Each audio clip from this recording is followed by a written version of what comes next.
big wins in Vegas, So much money, eating delicious foods, exploring a real hallucination, Dave's not here. and meeting a mystery celebrity. You want to be in my vlog?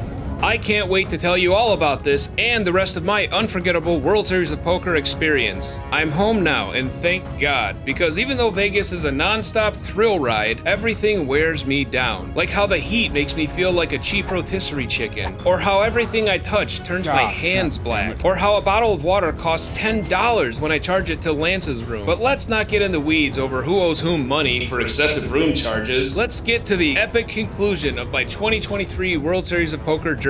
I'm Mike Reardon, part-time poker pro, and this is my World Series of Poker main event days 2 and 3 finale, vlog number 6.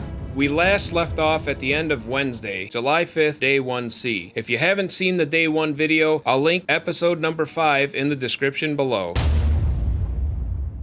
Thursday morning, I received a message from Lance, one of my YouTube subscribers and longtime fan of the vlog. He invited me to stay in his comped room at MGM. That saved me over $700. Shout out to Lance, thank you so much. I had the day off before playing day 2 on Friday. After we got some breakfast, I started editing my day 1 video while Lance left to go play in day 1D. Nothing special happened, I just edited for a few hours and then I took a lunch break at Sbarro to try their white cheddar mac and cheese. Oh man, this is gonna be terrible. I was surprised that it was actually pretty good. Even though it looks like soup. But I wouldn't recommend it. After lunch, I finished editing the day 1 video. That was it. That was my whole day. Oh, and Lance messaged me at night, invited me to charge whatever I wanted to his room. Because he'll get like a 10,000 bonus rewards points if we charge at least $500. And that was a nice surprise, because the restaurants at MGM are very expensive. But if Lance is picking up the tab, well, shoot. We're gonna go nuts in there. Seriously, big shout out to Lance for your generosity. Alright, today is day 2, and I slept so well that I even skipped breakfast. I didn't even feel hungry for some reason. Once the meds kicked in, I felt like $1,000,000. Well, that was until I saw the dreaded fancy cake vending machine. I resisted the calling of the colorful, fluffy sweetness that can only be obtained from a refrigerated vending machine that only accepts credit cards and shamelessly asks, "How much would you like to tip?" For a vending machine? Are you serious? And it starts at 20%? No deal. I'm out. Public service announcement. Don't tip robots. I hustled over to my seat and prepared to play.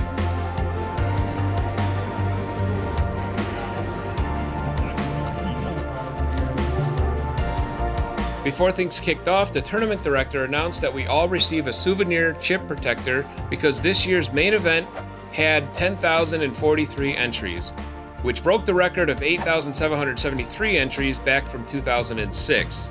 Pretty cool.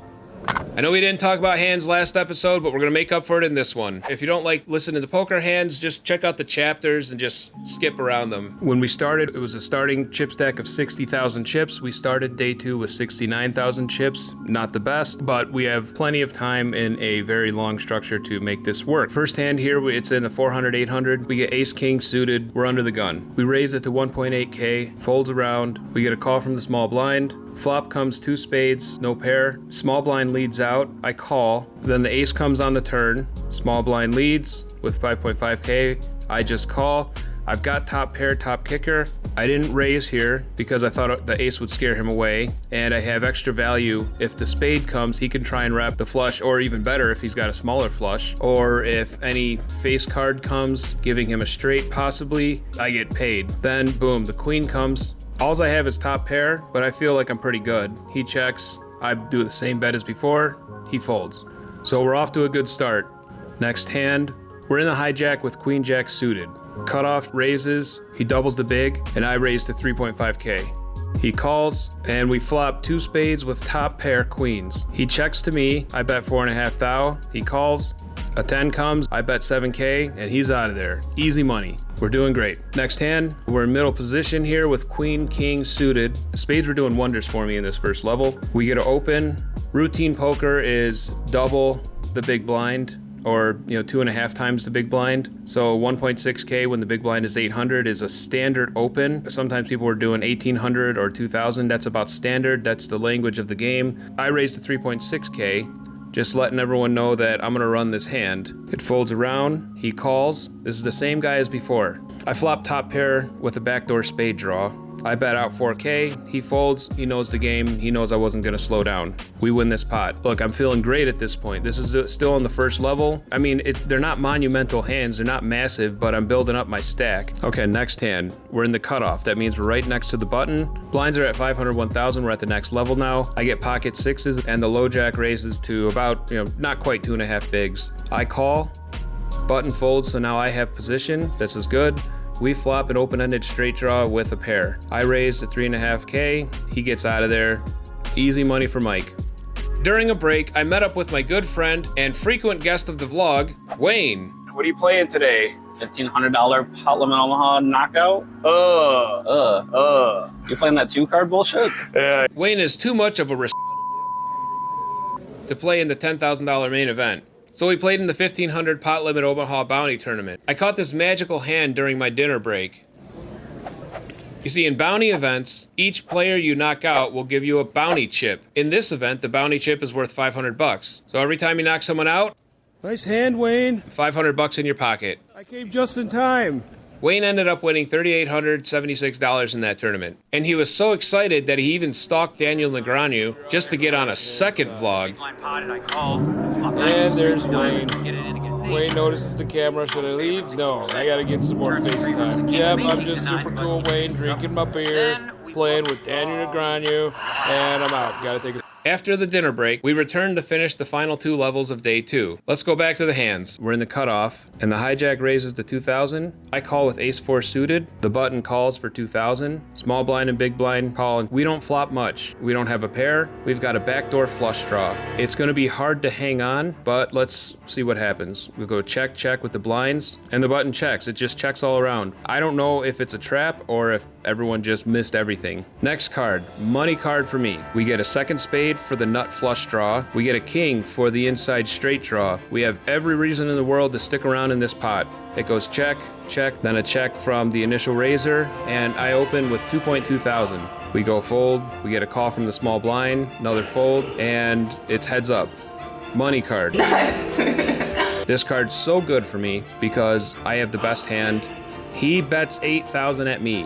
I do my little performance. I pretend like I'm having a hard time. But, I look at him, I look at my cards. I'm really just thinking, how much can I raise? I have to raise it to at least 16,000 if I want to get any more value out of him. So I decide to up it just a little bit more to 21,000. He thinks for a good long time. He tanks for a bit. I'm hoping he's going to jam. I'm hoping he has a smaller flush. He eventually folds. Tragic, but I win a pretty sizable pot, and I'm feeling great. I'm playing well. I'm getting good hands. I'm getting good reads. Let's go to the next hand. We have pocket tens under the gun. I open 2.5 bigs. We get a call, second call from the hijack, and the big blind calls as well. The flop's a pretty wet board. There's a straight draw out there, there's a flush draw out there, but I flop middle set. People are gonna stick around in this pot because they have a flush draw, because they have a straight draw, and you have to bet to build that pot, because if they hit the straight or they hit the flush, but it also pairs the board, many players are blindsided by the fact that they hit and they completely miss that the board's paired, and then I get paid. I bet 4,000, betting my middle set. Hijack calls, hits heads up. The king comes. I check. I sort of check to be safe. I'm not folding a lot here. Hijack bets 11,000. I call, and the 4 diamonds come.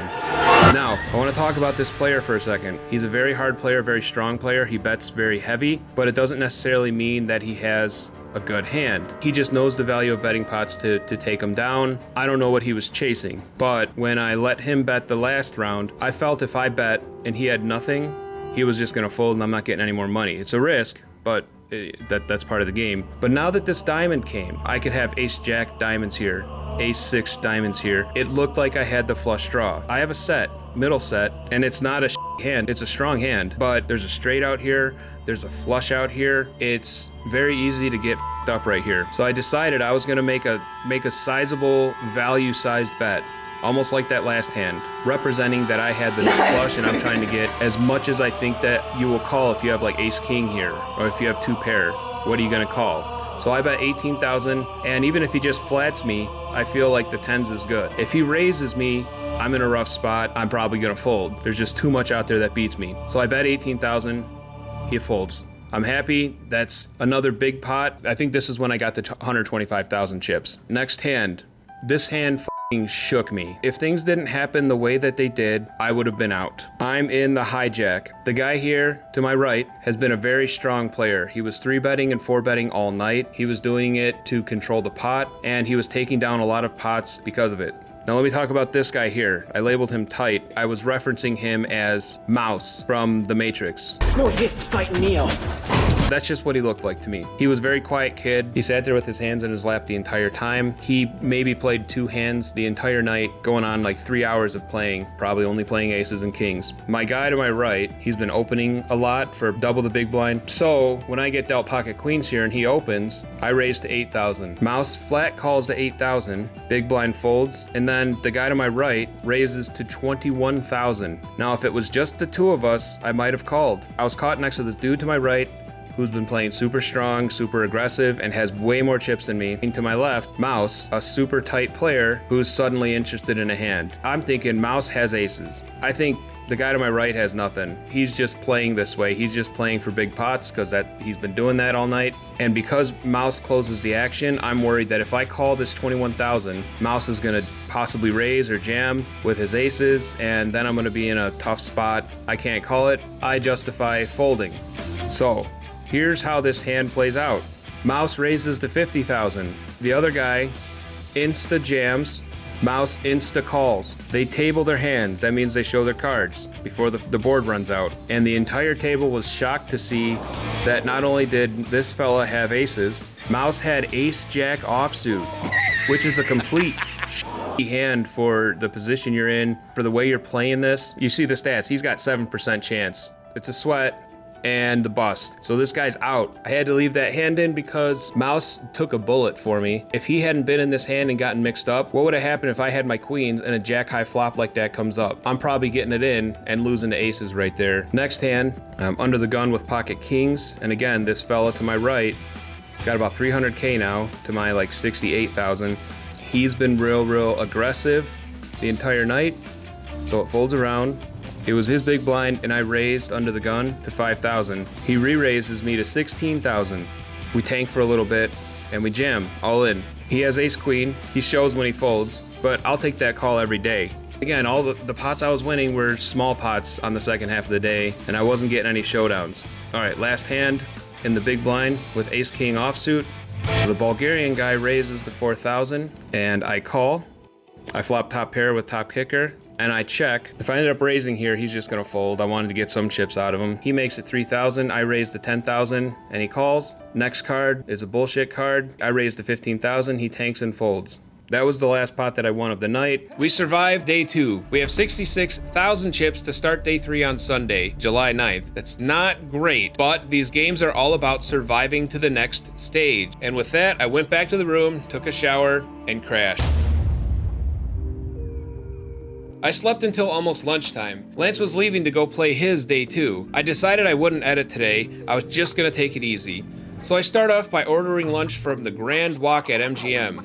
You can place a to-go order right on your phone. It's sweet. While I was waiting for my low main and pot stickers, I discovered that I had a $600 credit in free slot play, so I bet it all at the nearest slot machine. Oh my god, that's so much money. Have you ever seen that much money? And cashed out almost $500. Nice.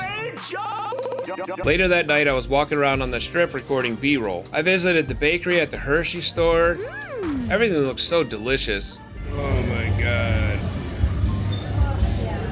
And the chocolate strawberries were only $4. What a savings. Then I went to the Stranger Things merch experience. It was pretty cool, but I didn't want to buy anything because I haven't watched past season 2. I took a quick snooze on the couch. There wasn't a whole lot more to do. It was just, it was cool. It was all right. Later, when I was recording commentary for the vlog, I ran into a celebrity. Check this out. Just hanging out, just taking the, oh, holy shit. Oh my god. Dude, it's Sydney Sweeney. Hello. You want to be in my vlog? This is Sydney Sweeney from Euphoria. Hey, do you have any new movies coming out? Yeah. What's coming out? You'll see. look at coming up. Modern Web. I meet so many cool celebs on my poker trips. Sydney was really cool, and she even asked for my YouTube channel. I can't believe she's only 25. Lance was back at the hotel after busting out of the main event, so we played some Ultimate Texas Hold'em for a couple hours, and then bam, I hit a straight flush, win about 1,600 bucks. So that was our cue to cash out and go to bed. It's day 3, closer to the money. I was pumped. We started at the crack of noon, and everyone at the table was buzzing with excitement. Day 3, so exciting. Hell yeah. Let's talk about a couple hands. We're in the cutoff here with pocket 10s. The big blind is another guy named Mike. He's also from Michigan. Nidus raises. It's a standard raise, 2 big blinds. I only have a handful of blinds. I think this is a good time to raise. Nidus is the type of player that is raising regularly, hoping to take down the blinds. So I feel really good about this spot. I have to get my raise through this wall here. The other Mike from Michigan, he started the day with 9,000 chips. He doubled up twice. He was doing very well, but every time he doubled up, he had to get it all in. I had a read on him, the way he would hold himself. Every time he went all in, he'd sit up real straight and he would kind of hold his head down, almost like he's looking at where the cards should be, but like doesn't want to make eye contact when he went all in. And each time he had aces or kings, that's an indication to me that he has a very, very strong hand. As I was raising, I noticed his body language. Or maybe when I threw the chip out, because here's what happened. I raised to 16K. As I was putting it out, I saw him stiffen up, and that actually worried me. It folds on the button, folds in the small blind, and then he immediately shoves it in for 47,000. Nidus folds. And I have a decision to make here. Do I call? Best case scenario, it's a flip. He's got 2 overs, ace king, ace queen. He's not doing this with ace jack, not after he just doubled up twice. He's got time to wait for a pair. He's got time to wait for a better spot. He found his better spot. This is his better spot. I doubt that it's a flip. I was certain he had a better pair than me. On one side, he's got a better pair than me and I have to catch a 10. On the other side, it's 50-50. He's got 2 overcards and I have to dodge 6 outs. So I fold. And I'm 100% certain that that was the correct decision. You can't convince me otherwise. That's the end of that hand. Next hand. We're in the big blind. We got pocket 9s. It's 1,500, 3,000. I've got 10 bigs with 30,000 chips. Under the gun raises. This guy been raising a lot just to kind of scoop up some blinds. We get a call from the low jack. It comes around to me and I take my time. 9s are pretty strong. I think first, if I shove right here, make it 30K total, he's already got 6,500 in there. He's sitting on a huge stack. Can I get him to fold with this bet? I'm convinced that he's got a mediocre hand or a garbage hand and he's raising just to try and scoop up the blinds, knowing that I'm weak with a small stack. I'm pretty convinced that he's gonna fold. The low jack, on the other hand, he's calling in middle position and he just flat calls. I mean, he's not making this call here with 7-9 offsuit. I'm thinking he's got something like ace king or ace queen, especially considering this guy's range. I've only seen him play a few hands where he showed his cards and it was always ace king, ace queen, face cards. It's possible that they were sharing cards. I thought about this for a long time. I eventually came to the decision that I was gonna go all in, and so I shove. Under the gun folds as I expected, and low jack is sitting there thinking. He lets out a sigh, shoves in the chips and immediately flips over 10s. Yeah, I'm dead. Board runs out, no help for Mike.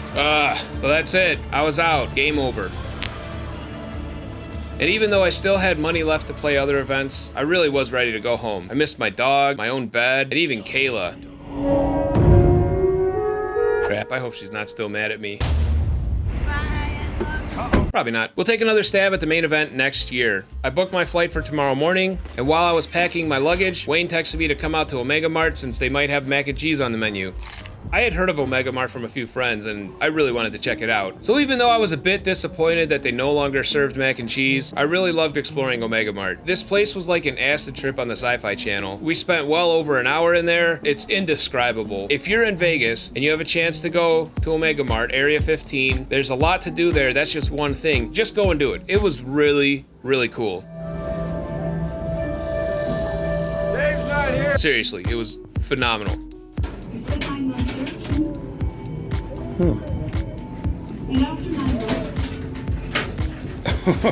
That's Clever.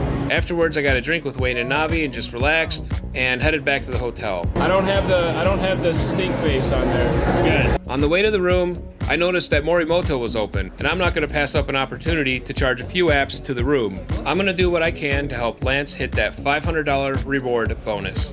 I ordered the Hamachi tacos, and oh my god, they were amazing.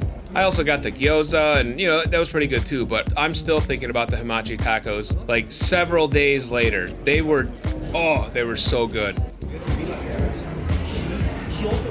Around midnight, Lance returned to the hotel after he binked the $600 PLO tournament for $4,800. I wasn't really hungry, but he insisted that we stop at Wolfgang Puck and order some $80 steaks to get the room charges up to $500. Well, mission accomplished. Look, we did it. Hooray!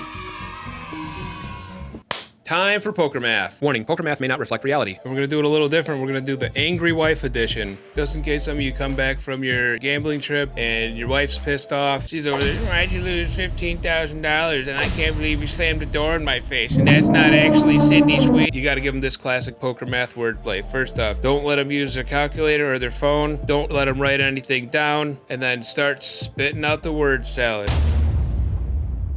So we had the main event entry. That was 10 grand. We did get a 25% stake, so we got that was 800 bucks, 950, 400, 500 in swaps, 1600 in ultimate. So that puts us at actually we got to flip those. I didn't pay for the hotel. That counts against it. So let's reverse the food. I didn't pay for the food. Let's reverse the food too. That puts us at we're down $4,850. I mean that's not bad. It's a $10,000 entry fee. We basically got off kind of half free, I think, if my math is right. Okay, yeah, all right. That $4,850 would have been great for some new furniture that I know you wanted, but you forgot the best part of all. I know we're down $4,850 right now, but I forgot one other thing. We actually gained $78,000 because Joe Biden forgave my student loan debt, and now I have no student loans anymore. Hell yeah, we're actually up $73,150 on the summer so far. Let's go. And you know what? She's not going to do the math, but do make sure you tell her which credit cards not to use. So what's next for Mike Reardon, part-time poker pro? I'm not sure actually. If you know of any good tournaments coming up, let me know about it in the comments. I do have 2 more weddings later this summer, so if I don't find a good event soon, you might just see another fake poker video, but really I just get drunk at my friend's wedding. Like last month's San Francisco video that you can watch right here. I mean, look at that sexy thumbnail.